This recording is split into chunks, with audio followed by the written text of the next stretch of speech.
नमस्कार दोस्तों, आज मैं आपको बैसाखी रविवार व्रत की 5 कहानी सुनाने जा रही हूँ। प्रेम से बोलिए सूर्य भगवान की जय हो। एक राजा की 2 रानियां थीं। राजा की बड़ी रानी कुछ नहीं करती और छोटी रानी बैसाख स्नान व पूजा पाठ करती। उसकी धर्म कर्म में बहुत रुचि थी। बड़ी रानी छोटी रानी से जलती रहती। एक दिन उसने राजा से कहा कि छोटी रानी ना जाने कौन कौन से टोने टोटके करती है। 4 बजे से ही उठकर ना जाने कहां कहां घूमती रहती है। हमारे तो राजघराने की बहुत बेइज्जती कराएगी। आप यहाँ से इसे निकाल दो। राजा गुस्से में आकर छोटी रानी को महल से निकल जाने का आदेश सुना दिया। यह सब देखकर बड़ी रानी बहुत खुश हुई, पर छोटी रानी कुछ ना बोली। वहाँ से चुपचाप चली गई। चलते चलते वह जंगल में पहुँच गई। वहाँ पर एक छोटी सी झोपड़ी बनाकर उसी में रहने लगी और हमेशा की तरह पूजा पाठ करने लगी। समय बीतता गया और बैसाख का महीना आ गया। तब छोटी रानी ने बैसाख स्नान करने का नित्य नियम ले लिया और बैसाख रविवार का व्रत करने लगी। एक दिन राजा शिकार खेलने गए। जंगल में रास्ता भटकने के कारण इधर उधर भूख प्यास से बेहाल होकर वन में भटकने लगे। बहुत ज्यादा गर्मी पड़ रही थी। दूर दूर तक कहीं भी पानी नहीं मिला। उस दिन बैसाख माह का रविवार का दिन था। तभी राजा को पक्षियों की आवाज सुनाई दी। तो राजा ने देखा कि आक के पौधे के पास पक्षी बैठे हैं। तब राजा ने सोचा कि चलकर देखूं, क्या पता थोड़ा सा पानी मिल जाए, नहीं तो आज मेरी जान निकल जाएगा। यह सोचकर राजा वहां गए तो देखा कि आक के पौधे के नीचे खड्डे में पानी पड़ा है और वहीं पर छोटी छोटी रोटी पड़ी थी। तब राजा ने उन रोटियों को खाकर खड्डे का पानी पी लिया और वहीं एक पेड़ के नीचे विश्राम करने लगे। शाम को राजमहल में आ गए और आकर सिपाहियों को आदेश दिया कि जंगल में इस तरह से पूजा कौन करता है, पता लगाकर आओ। सिपाही जंगल गए तो देखा कि एक झोपड़ी में एक औरत रहती है, वही यह सब कुछ करती है। तब सिपाहियों ने उसे राज दरबार में चलने को कहा तो उसने मना कर दिया। सिपाही वापस आ गए, राजा को सारी बात बताई। तब राजा स्वयं वहां गए और देखा और पहचान लिए कि यह तो छोटी रानी है। तब राजा को सब कुछ समझ में आ गया। राजा को अपने किए पर बहुत पछतावा हुआ। राजा ने छोटी रानी के आगे हाथ जोड़ दिए और कहा, मुझसे बहुत बड़ा अपराध हो गया, मुझे क्षमा कर दो। तुम्हारी रविवार के कारण ही मेरी जान बच पाई है।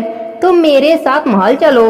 तब छोटी रानी ने मन ही मन सूर्य देव को धन्यवाद किया और राजा के साथ राजमहल में आ गईं। राजा ने बड़ी रानी को देश निकाला का आदेश दे दिया।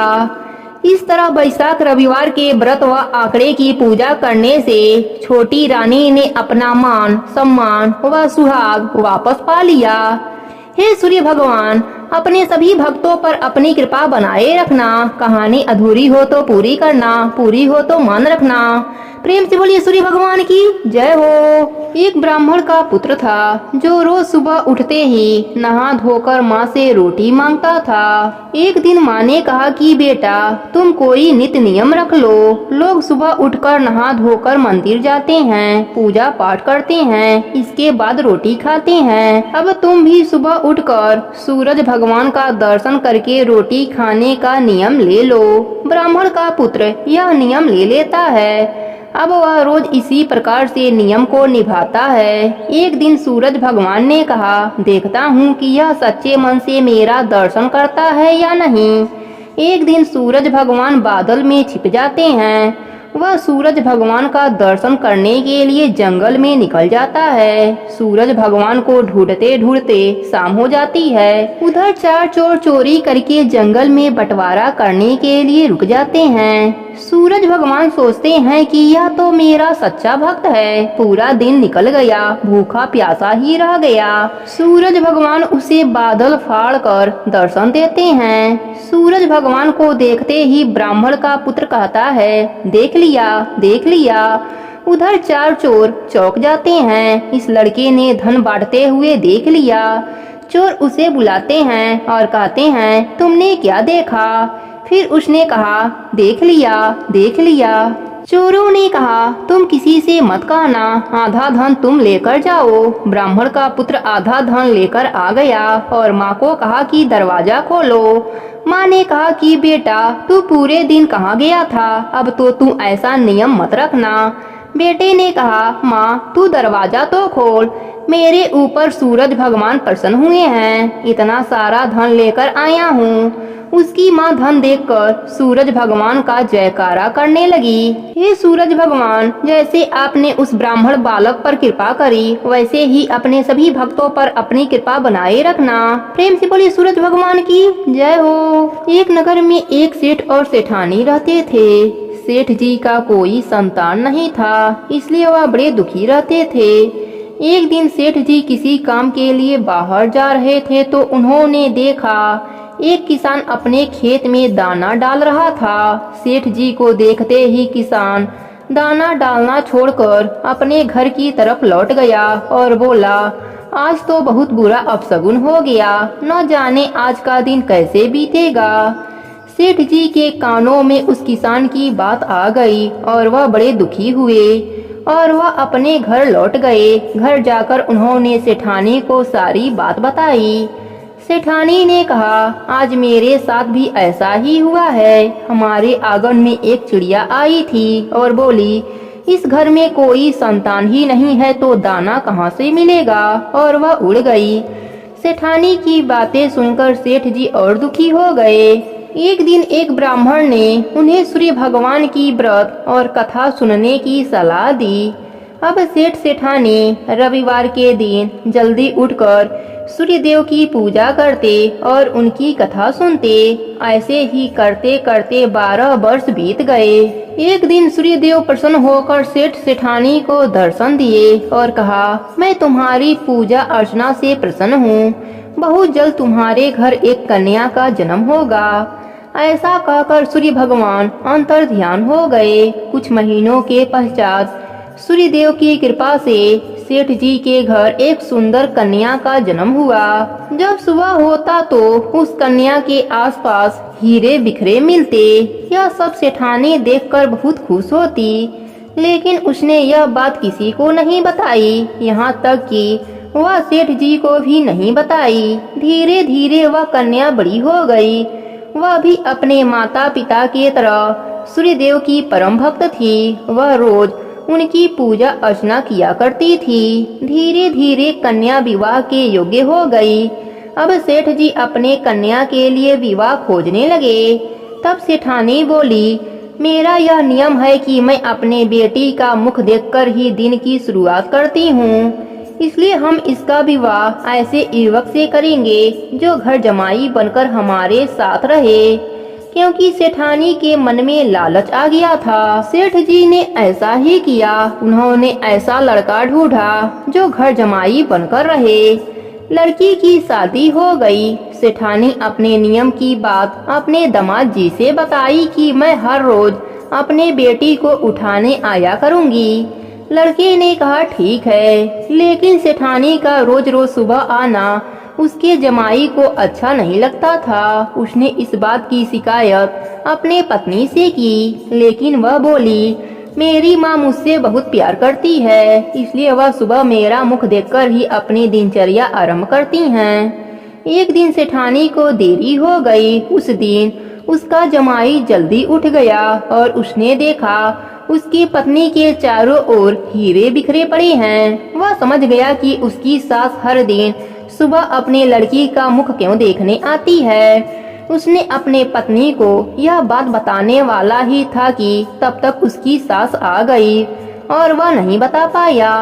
अपने जमाई को काम के बहाने उसने घर से बाहर भेज दिया। फिर सेठानी ने 2 आदमियों को पैसा दिया और बोली, मेरे दामाद को मार दो। हत्यारे ने सबूत के तौर पर उसके दामाद के कटे सर को उसके पास लाया। सूर्यदेव ने देखा कि धन के लालच में मेरी द्वारा दी गई कन्या के पति को मार दिया गया, मुझे उसकी रक्षा करनी होगी। सूर्यदेव ब्राह्मण का भेष धरकर सेठानी के घर में भिक्षा मांगने आए। जब सेठानी भिक्षा लेने अंदर गई तो सूर्यदेव उसके जमाई का सर चुपके से ले आए और उसके धड़ के साथ जोड़ दिया और अमृत के बूंदों का छींटा दिया। उसका पति जीवित हो गया। उधर सेठ की कन्या रविवार का व्रत रखी थी। वह व्रत कथा सुनकर अपने पति का इंतजार कर रही थी। पति देर से पहुंचा तो वह बोली, आपको पता नहीं है, आज मेरा व्रत है। सूर्यदेव के अस्त होने के बाद मैं भोजन ग्रहण नहीं कर सकती, फिर भी आप इतने देरी से आ रहे हैं। तब उसके पति ने उसे सारी बात बताई। अब दोनों पति पत्नी ने घर छोड़ने का फैसला ले लिया। उसकी माँ ने उसे बहुत रोका, पर उसने एक ना सुनी और कहा, माँ, मैं अब तुम्हारे साथ और नहीं रह सकती, अपने पति के घर जाऊंगी। ऐसा कहकर वह ससुराल चली गई। सूर्यदेव की कृपा से उसके घर में सुख समृद्धि के साथ 2 पुत्रों की उत्पत्ति हुई। हे सूर्य भगवान, अपने सभी भक्तों पर अपनी कृपा बनाए रखना। कहानी अधूरी हो तो पूरी करना, पूरी हो तो मान रखना। प्रेम से बोलिए सूर्य भगवान की जय हो। प्राचीन काल में एक बुढ़िया माई रहती थी। वह नियमित रूप से रविवार का व्रत करती थी। रविवार के दिन सूर्य उदय से पहले उठकर आंगन को गोबर से लीपकर स्वच्छ करती, स्नान आदि से निवृत्त होकर सूर्य भगवान की विधिवत पूजा करती, व्रत की कथा सुनती और सूर्य भगवान को भोग लगाकर दिन में एक बार भोजन करती थी। सूर्य भगवान की कृपा से बुढ़िया माई को किसी प्रकार का चिंता नहीं था। धीरे धीरे उनका घर धन धान से भर रहा था और सूर्य देव की कृपा से वह हमेशा स्वस्थ रहती थी। उस बूढ़ी माता को सुखी देखकर उनकी पड़ोसन उनसे जलने लगी। बूढ़ी माता के पास गाय नहीं थी, इसलिए वह अपने पड़ोसन के घर से गोबर लाती थी। एक दिन उनकी पड़ोसन अपने गाय को घर के भीतर बांधना शुरू कर दिया। इससे बूढ़ी माता को गोबर नहीं मिला और वह आंगन ना लीप सकी। आंगन न लीप पाने के कारण बूढ़ी माता ने सूर्य भगवान की पूजा भी ना कर सकी और भोजन भी नहीं बनाया, तो भोग कैसे लगाती। रात होने पर बूढ़ी माता भूखी प्यासी ही सो गईं। सपने में सूर्य भगवान ने दर्शन दिया और भोग न लगाने का कारण पूछा तो बूढ़ी माता ने सूर्य भगवान से क्षमा मांगी और बताया कि गोबर न मिलने से वह आज घर भी नहीं लीपी और पूजा भी नहीं की और भोग भी नहीं बना पाई। इस पर सूर्य भगवान ने कहा, बूढ़ी माता, मैं आपके पूजा से प्रसन्न हूँ और मैं आपको एक गाय वरदान में देता हूँ।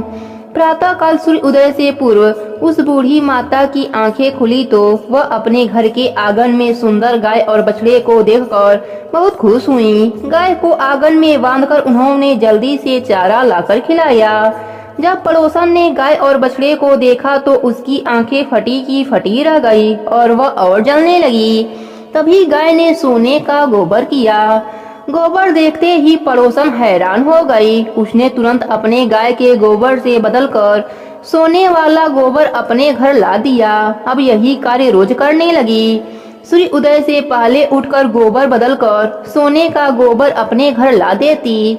सोने के गोबर से पड़ोसन धनी होने लगी। बूढ़ी माता को सोने के गोबर के बारे में अभी पता नहीं था। बूढ़ी माता हमेशा की तरह रविवार का व्रत करती, पूजा करती, कथा कहानी सुनती।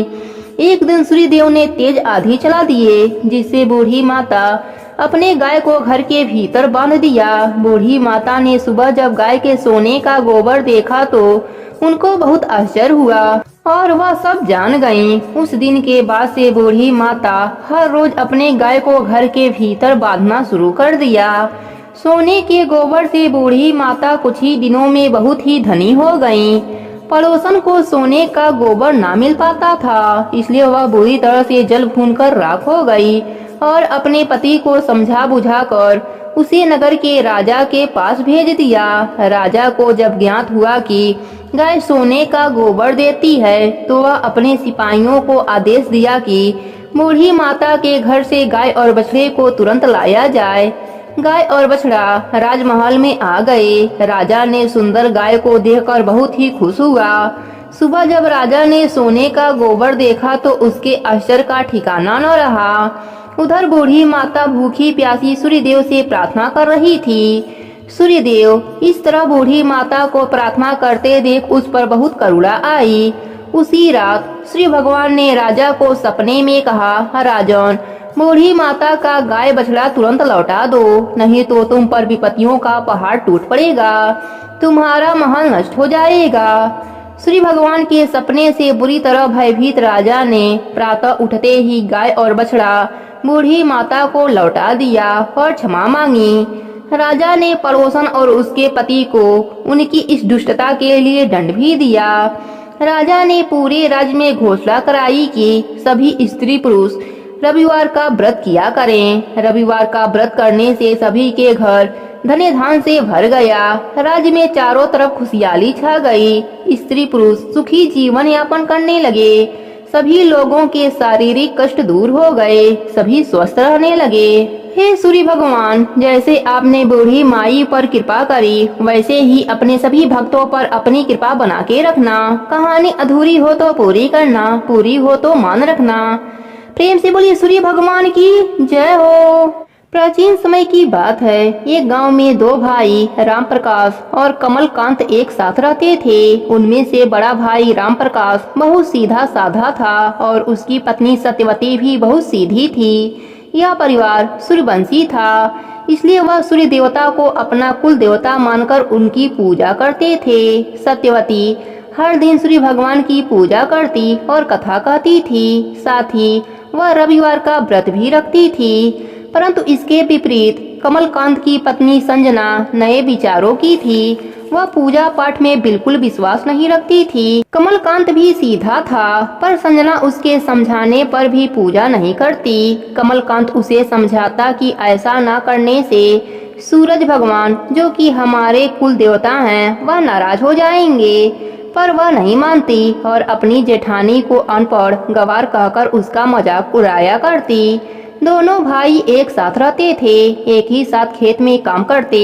घर में सुख शांति थी। लेकिन एक दिन संजना की किसी बात पर सत्यवती से लड़ाई हो गई और वह कमलकांत से कहने लगी कि अब वह यहाँ नहीं रहेगी। सभी ने उसे बहुत समझाया, पर वह नहीं मानी। घर, खेत, रुपए पैसा आदि में बंटवारा करा दिया।